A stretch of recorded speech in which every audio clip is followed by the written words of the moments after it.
नमस्कार, देश न्यूज में आपका स्वागत है और मैं हूं आपके साथ स्नेहा तिवारी। फिल्म आदिपुरुष का डायलॉग अभी लोगों के जहन से बाहर नहीं आया है। अभी भी इसे लोग याद करते रहते हैं। हालांकि इस फिल्म को लेकर काफ़ी विवाद भी हुआ था, लेकिन अब भी इसको लोग भूल नहीं पाए हैं। मध्य प्रदेश के छिंदवाड़ा में भी इसको याद किया गया। दरअसल छिंदवाड़ा में चल रही बागेश्वर धाम के पीठाधीश्वर धीरेन्द्र शास्त्री कृष्ण शास्त्री की कथा समाप्त हो गई है। इस बीच आखिरी दिन उन्होंने कथा में कुछ ऐसा बोल दिया जिससे वह सुर्खियों में आ गए। दरअसल उन्होंने विवादित फिल्म आदिपुरुष का डायलॉग तेल रावण का बाती रावण की बोल दिया और इसका वीडियो सोशल मीडिया पर जमकर वायरल हो रहा है। बागेश्वर धाम के पीठाधीश्वर की कथा का आयोजन, धीरेन्द्र शास्त्री के संवाद के मायने, आखिर क्यों बोला फिल्म का संवाद? कमलनाथ थे कथा के आयोजक। धीरेन्द्र शास्त्री ने किसे बताया रावण? लंका जलाने छिंदवाड़ा गए थे धीरेन्द्र शास्त्री। कथा के बहाने किसका प्रचार कराए धीरेन्द्र शास्त्री? कमलनाथ का उद्देश्य सफल हुआ या नहीं? कमलनाथ ने सब परिवार उतारी बाबा की आरती। कमलनाथ गुट के एक पूर्व मंत्री कर चुके हैं अनर्गल बयानबाजी। सज्जन सिंह वर्मा ने कहा था बाबाओं की दुकान।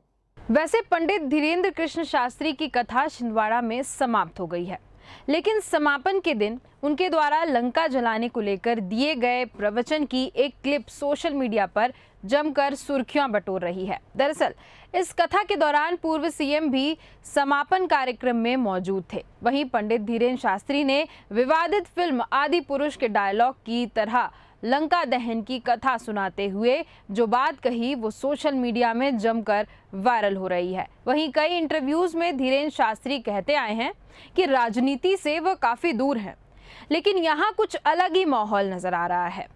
दुनिया का सबसे बढ़िया अगर कोई बिजनेस अपनी कंपनी का प्रचार करने वाला कोई है तो वो हमारे हनुमान जी। लंका में हनुमान जी अपनी कंपनी का ऐसा प्रचार ठोके भैया, ऐसा प्रचार ठोके, तेल रावण का, बाती रावण की, कपड़े भी रावण के, लंका भी रावण की, एडवर्टाइजमेंट राम जी का। क्या बढ़िया माइंड है, सब कुछ रावण का और जलाई हनुमान जी ने, तो प्रचार किसका हुआ? राम जी का। दरअसल धीरेन्द्र शास्त्री छिंदवाड़ा में अपनी कथा में लंका दहन से जुड़ा एक प्रसंग सुना रहे थे। उसी दौरान फिल्म आदिपुरुष का डायलॉग कुछ अलग अंदाज में बोल गए। एक बार फिर से इस वीडियो को ध्यान से सुनिएगा। क्या बढ़िया माइंड है, सब कुछ रावण का और जलाई हनुमान जी ने, तो प्रचार किसका हुआ? राम जी का।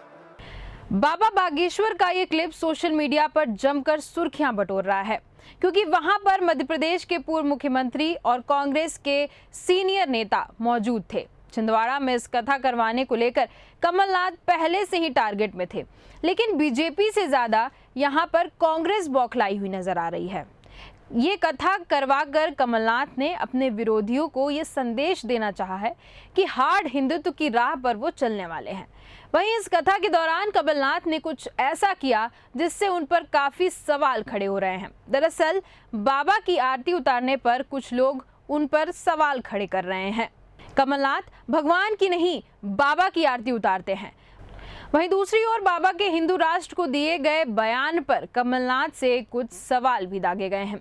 जब कमलनाथ से पूछा गया कि धीरेन्द्र शास्त्री हिंदू राष्ट्र की बात करते हैं तो उन्होंने क्या कुछ कहा, आइए सुनते हैं। तो ये बात सामान्य हो गई है कि भारत को हिंदू राष्ट्र बनाना है, संकल्प लिया हुआ। बनाने की क्या बात है,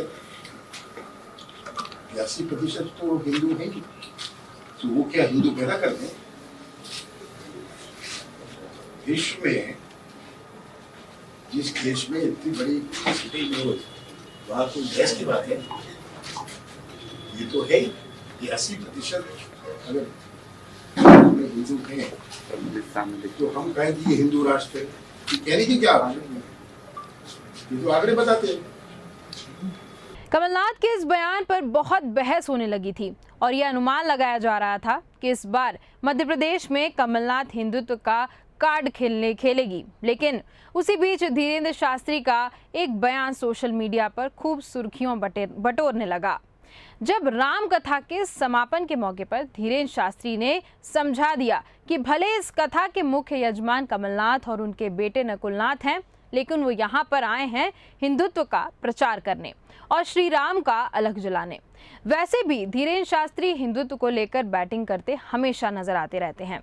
ये पहली बार नहीं जब रावण को लेकर वो कुछ बोले हैं। इससे पहले भी वह अपने दरबार में रावण का संवाद बहुत बार कर चुके हैं। लेकिन छिंदवाड़ा में हुई इस कथा में लंका दहन के इस संवाद को एक अलग ही राजनीतिक पहलू से जोड़ा जा रहा है। दरअसल धीरेन्द्र शास्त्री लंका दहन से जुड़ा एक प्रसंग सुना रहे थे। इस दौरान उन्होंने कहा कि लंका में हनुमान जी ने अपनी कंपनी का एक ऐसा प्रचार ठोका कि तेल रावण का, बाती रावण की, कपड़े भी रावण के, लंका भी रावण की, लेकिन एडवर्टीजमेंट राम जी का। क्या बढ़िया माइंड है, सब कुछ रावण का और जलाई हनुमान जी ने, तो प्रचार किसका हुआ? राम जी का।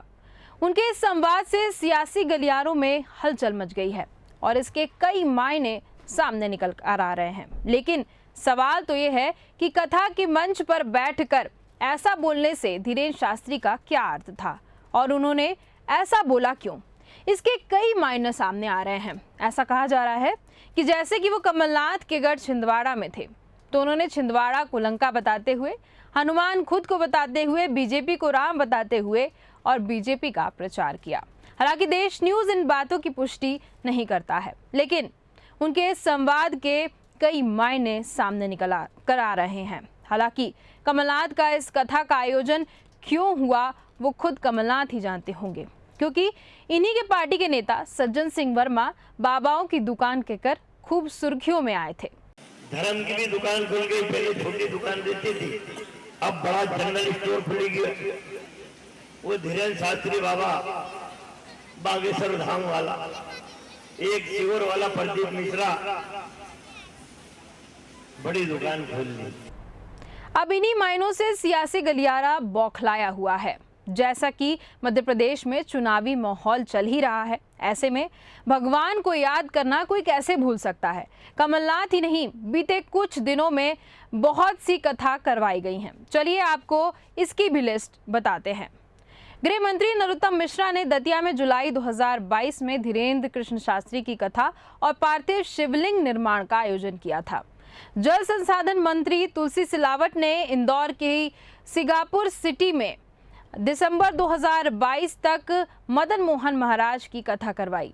कृषि मंत्री कमल पटेल ने हरदा में दिसंबर 2022 में जया किशोरी की श्रीमद् भागवत कथा का आयोजन करवाया। पीडब्ल्यूडी मंत्री गोपाल भार्गव ने सागर के डरकोटा में दिसंबर 2022 में जगत गुरु देवाचार्य राजेंद्र व्यास की कथा करवाई। पूर्व मंत्री जीतू पटवारी ने राऊ में जुलाई 2022 में प्रदीप मिश्रा की कथा करवाई। क्षेत्र में रामायण की 1 लाख प्रीतियां बांटी। देखिए, कथा तो इन सभी ने करवाई है, लेकिन इन दिनों प्रदेश में धीरेन्द्र शास्त्री और प्रदीप मिश्रा की कथाओं का ज्यादा चलन है। तो आपको जानकारी के लिए बता देते हैं कि प्रदीप मिश्रा भी कुछ दिनों में छिंदवाड़ा जाने वाले हैं। अब देखना ये होगा कि क्या प्रदीप मिश्रा भी धीरेन्द्र शास्त्री की तरह कथा से क्या बोलना चाहेंगे और वो क्या बोलते हैं। अब सवाल तो ये उठ रहा है कि क्या कमलनाथ की कथा करवाने का मकसद पूरा हुआ या फिर वो जो करना चाहते थे ठीक उसका उल्टा हो बैठ गया। अब तो ये आने वाला समय ही बताएगा। तब तक के लिए देखते रहिए देश न्यूज़। नमस्कार।